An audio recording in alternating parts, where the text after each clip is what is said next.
Assalamualaikum warahmatullahi wabarakatuh.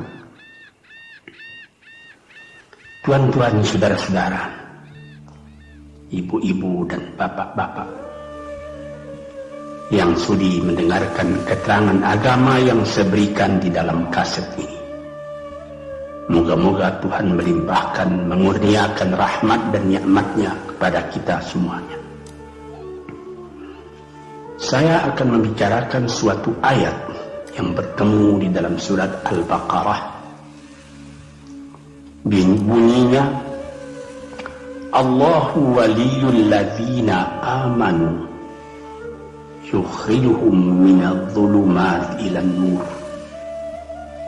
walladzina kafaru awliya'uhumut taghut yukhrijunahum minan nuri ila dhulumat. Artinya, Allah adalah menjadi pemimpin bagi orang-orang yang beriman, orang yang mempunyai kepercayaan yang teguh. Dan Allah, apabila orang itu telah betul-betul menganggap Allah menjadi pemimpinnya, Allah pun menjamin mengeluarkannya daripada gelap gulita kepada terang benderang. Gelap gulita kebodohan kepada kecerdasan. Gelap gulita kehidupan tak tentu arah kepada tujuan yang sejati. Sebaliknya, orang yang kafir yang tidak percaya kepada Allah,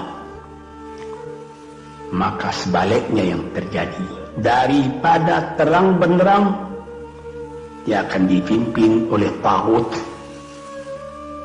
oleh kekuasaan-kekuasaan yang bukan bersandar kepada Allah. Dan yang demikianlah yang akan mengeluarkannya daripada terang benderang kembali ke dalam gelap gulita. Oleh sebab itu, rohani manusia itu adalah melalui di antara gelap dan terang kehidupan itu, di antara terang dan gelap kehidupan. Kalau sekiranya jasmani kita, kalau sekiranya badan kita yang lahir ini diberi cahaya oleh matahari yang terbit di waktu pagi, yang terbenam di waktu sore, rohani kita pun diberi juga terang oleh suatu yang lebih terang dari matahari, yaitu petunjuk dan hidayat Tuhan. Di dalam Al-Quran, Tuhan memberikan bujukan, memberikan jiwa besar kepada orang-orang yang beriman itu. Tuhan bersabda, La tahinu wa la tahzanu wa antumul a'launa in kuntum mu'minin. Engkau ini adalah orang yang tinggi kalau engkau tetap memegang kepercayaan kepada Allah Subhanahu wa ta'ala. Di dalam perjuangan hidup di dunia ini, perjuangan antara yang hak dengan yang batil, antara gelap dengan terang, antara keyakinan dan keraguan, manusia berjalan di sekitar itu. Di kiri dan di kanan kita berjumpalah gelap dan terang. Maka diberilah pedoman manusia tadi.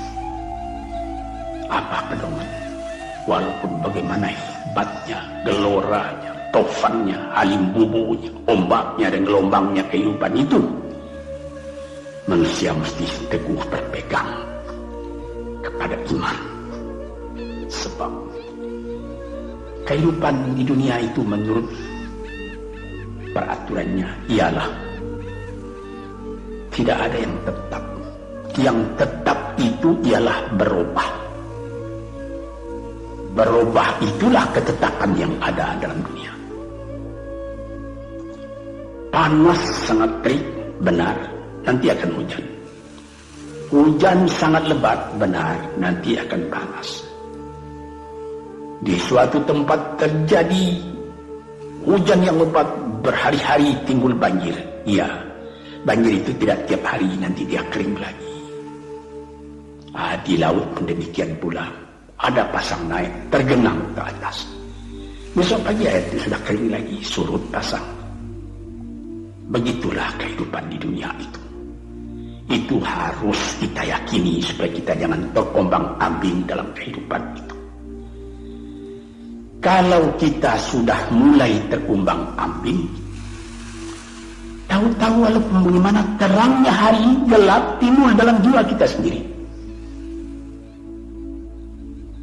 Walaupun panas terik, kita berhujan. Hujan oleh keingat kita sendiri. Jadi yang penting di sini menjaga hati itu. Sampai Rasulullah Nabi kita Muhammad SAW, inna fil jasadi mudghatan, di dalam tubuh manusia itu ada suatu bekuan darah. Idza salahat salahal jasadu kulluhu wa idza fasadat fasadal jasadu kulluhu. Kalau ini segumpal daging baik, seluruh badan jadi baik. Kalau dia rusak, seluruh badan jadi rusak. Apakah itu? Hati. Hati. Kendali terletak dalam hati kita. Hati artinya penuh. Bukan saja berarti pada daging, tapi pada hati dari hati, isi dari hati, atau juga akal kita. Sebab itu, maka kalau satu waktu saya pernah mengajarkan doa yang mengandung 8 sifat-sifat lemah menghilangkan kemerdekaan manusia, hari ini saya pun akan mengajarkan doa yang diajarkan juga oleh Nabi, bagaimana menjaga hati tadi. Di situ dalam doa itu ada tersebut 4 perkara. Apa disebut? Allahumma inni a'udzubika min qalbin la yakhsha'u wa min ilmin la yanfa'u wa min nafsin la tashba'u wa min du'a'in la yusma'u. Ini 4 perkara. Yang pertama, Allahumma inni a'udzubika min qalbin la yakhsha'u. Aku sangat berlindung kepada Engkau ya Allah, janganlah sampai terjadi hati saya itu tidak khusyuk lagi. Ini bahaya ini. Mulai bahaya mengancam kepada manusia kalau hatinya tidak khusyuk lagi. Hati khusyuk yaitu hati itu tentu jelas tujuannya kepada Allah. Allah menjadi pegangannya. Allah menjadi bentengnya. Allah menjadi ingatannya. Allah menjadi tujuannya. Dan kepada Allah dia kalau sembahyang menghadapkan diri, menghadapkan hati, maka permohonan kita yang pertama kepada Tuhan, ya Tuhanku, janganlah sampai hati saya ini tidak khusyuk lagi. Sebagai orang Islam, kita sembahyang 5 waktu. Di dalam Al-Quran dikatakan sembahyang itu ialah khusyuk, terpadu ingatan kepada Tuhan. Tapi kalau kita sudah, hati itu sudah mulai ditumbuhi penyakit, walaupun sembahyang mulai sejak Allahu Akbar, pikiran sudah menjalar kepada yang lain. Piutang belum menerima, utang belum terbayar, makanan belum masak, macam-macam lah yang teringat, padahal kita dalam sembahyang. Ini apa arti sembahyang tadi lagi? Ini sudah mulai berbahaya ini. Banyak orang yang tidak meninggalkan sembahyang, tapi tidak ada bekas dari sembahyang itu kepada kehidupannya. Di dalam sembahyang kita baca inna salati wa nusuki wa mahyaya wa mamati lillahi rabbil alamin. Sesungguhnya sembahyangku dan ibadatku dan hidupku dan matiku sama sekali terserah kepada Allah. Ini dirasakan dalam hati, bukan cuma disebut di dalam mulut. Sebagaimana dikatakan, bukan jadi lip service sebagai satu tangan penggosok-gosok mulut, bukan begitu. Yang dari hati. Kalau sudah dari hati yang khusyuk, ini berbekas kepada kehidupan. Aku tak takut takut menghadapi segala keadaan dalam hidup, sebab hatiku bertali dengan Tuhan. Dari Tuhan aku datang, kepada Tuhan aku akan kembali. Ini namanya hati yang khusyuk. Tapi kalau sekiranya bacaan tetap fasih tapi tidak ada lagi dari hati, melainkan rutin saja, mayang 5 waktu sehari semalam, tapi tidak merubah kepada perangai tandanya sembahyang tadi tidak khusyuk. Ini yang pertama kita minta kepada Tuhan. Janganlah sampai kita mempunyai hati yang tidak khusyuk, hati yang tidak teringat kepada Allah. Kalau hati tidak ingat lagi kepada Allah, maka segala pekerjaan yang terlarang sudah ringan saja kita mengerjakan. Menipu, berdusta, membujuk orang lain mengerjakan perbuatan yang salah, mencela, memaki, itu karena tidak ingat kepada Allah, cuma ingat kepada diri sendiri saja. Ini yang pertama. Yang kedua dikatakan, wa min ilmin la yanfa', dan aku berlindung kepada Engkau ya Allah daripada ilmu yang tidak memberi manfaat. Padahal disebutkan oleh ahli-ahli, ilmu yang memberi manfaat itu membawa manusia kepada iman. Al-ilmu yad'u ilal iman, ilmu itu membawa manusia kepada iman. Sekarang sudah ilmu banyak tapi tidak membawa kepada iman, melainkan membawa kepada celaka. Sudah maju kepandaian orang, ilmu pengetahuan orang, teknologi orang, sains orang, knowledge orang dan segala macamnya, tapi tidak ada manfaatnya kepada manusia. Cuma bahaya karena ilmu tadi yang datang kepada manusia.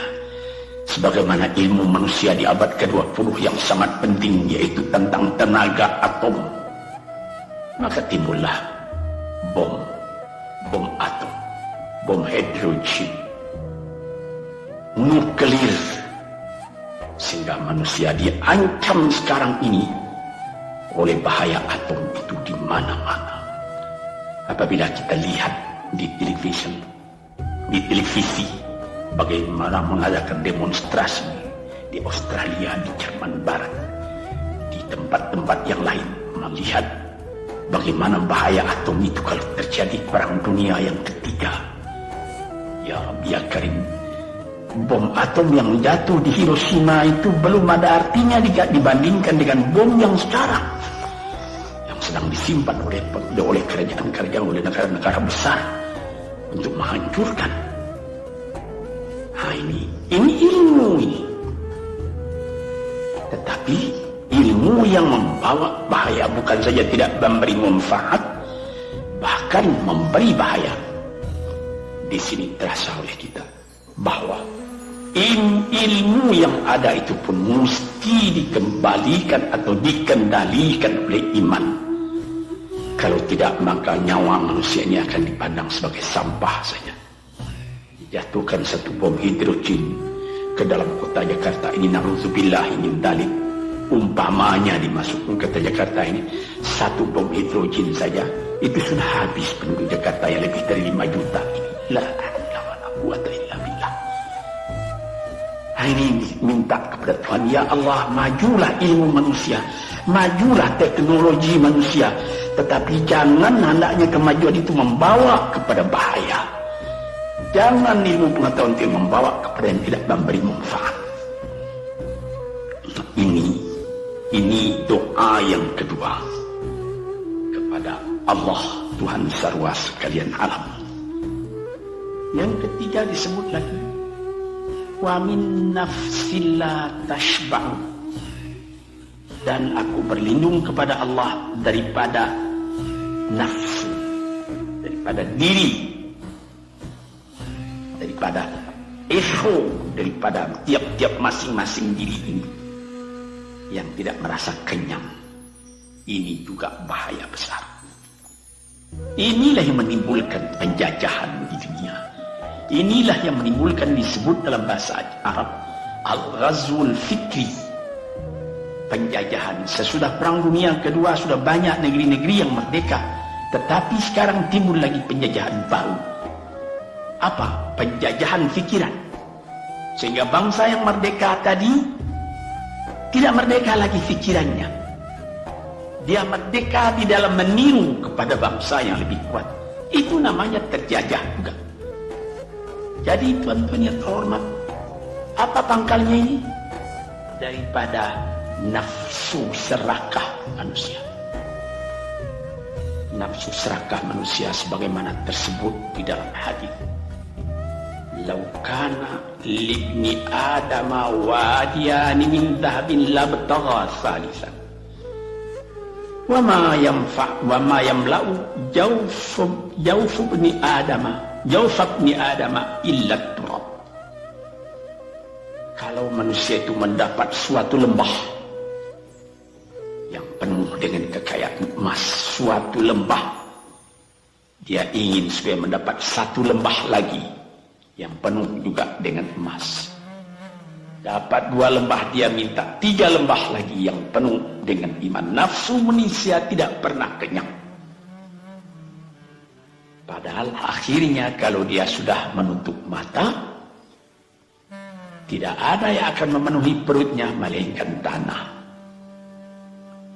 Saya teringat akan cerita yang disampaikan oleh Graf Leo Tolstoy, pujangga Rusia yang terkenal, bahwa orang yang tidak mempunyai nafsu yang kenyang itu, pada suatu hari katanya, ada satu orang kaya mempunyai tanah yang luas.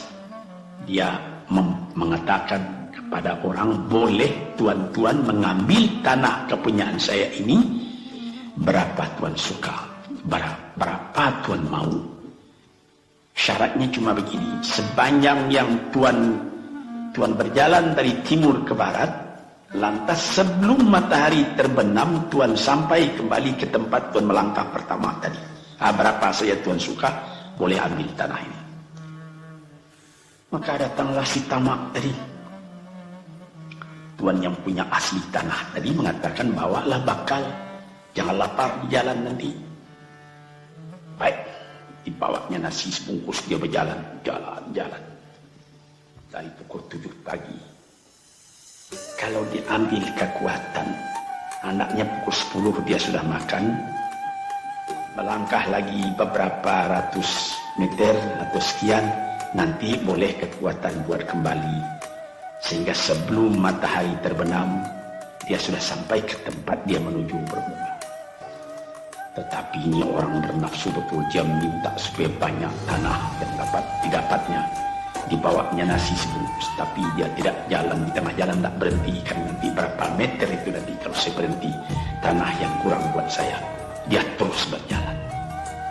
Dia tidak ingat bahwa kekuatan masa pergi yang lebih cepat dengan kekuatan masa pulang yang lambat itu dia tidak taksir. Dia berjalan saja cepat-cepat. Sudah pukul 1 hari, sudah jauh perjalanan. Lantas nanti kembali.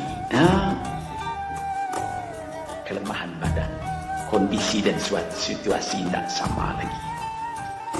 Tidak secepat dia pergi dahulu lagi dia pulang kembali. Maka bukan pukul 7 dia sampai, atau pukul 5 sore tadi dia sampai ke tempat dia berjalan bermula, karena dia jalannya sudah lunglai, kaki sudah penat, badan sudah letih. Kira-kira baru pukul 2 dia tidak dapat berjalan lagi karena sudah lapar. Dia coba makan sedikit pun tidak bisa lagi seenak makan yang tadi. Habis makan pun dia berjalan lagi. Pukul 3 dia terhenti. Jauh lagi baru sampai tempat yang pertama. Menurut syarat yang diberikan oleh mempunyai tanah yang pertama, kalau engkau tidak sampai ke tempatmu yang pertama tadi sorenya, tanah ini tidak engkau dapat lagi semua. Memang tidak sampai dia. Pukul 4 dia sudah berhenti berjalan, tidak kuat lagi. Mata sudah gelap. Akhirnya karena terlalu capek, terlalu penat, mati dia di tengah jalan.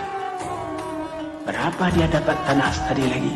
Cuma sepanjang badannya, untuk kuburannya yang lain tinggal semua.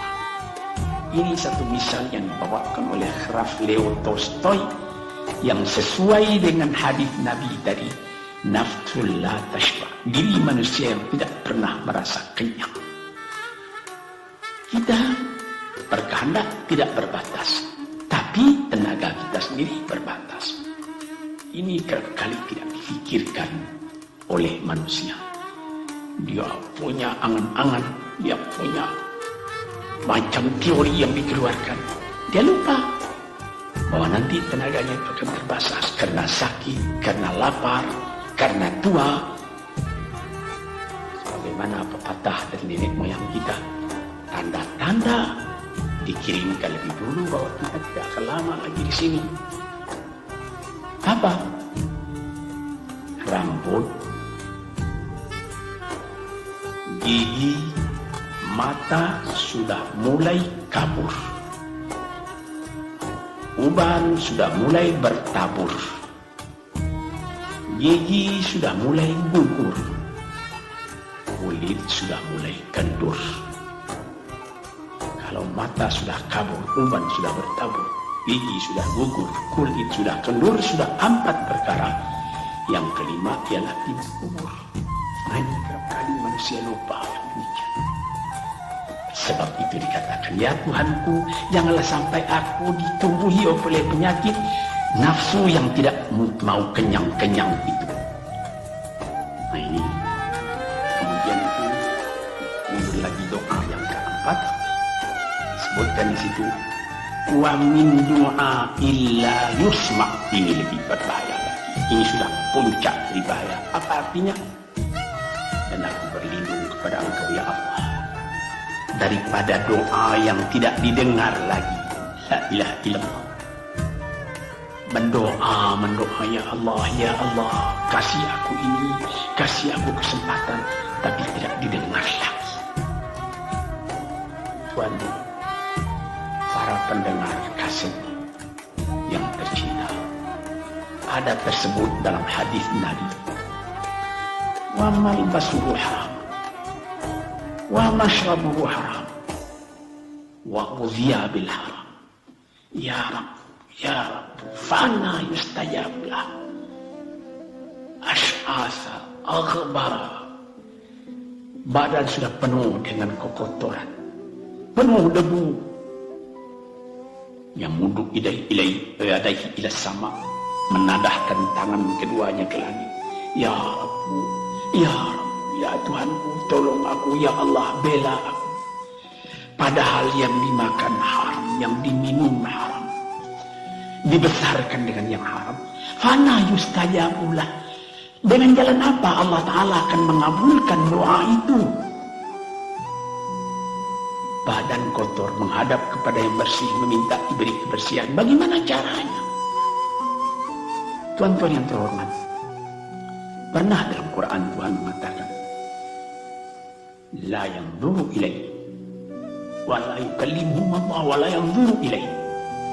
Allah tak mau mengajak dia bercakap dan Allah tidak memandang kepada dia.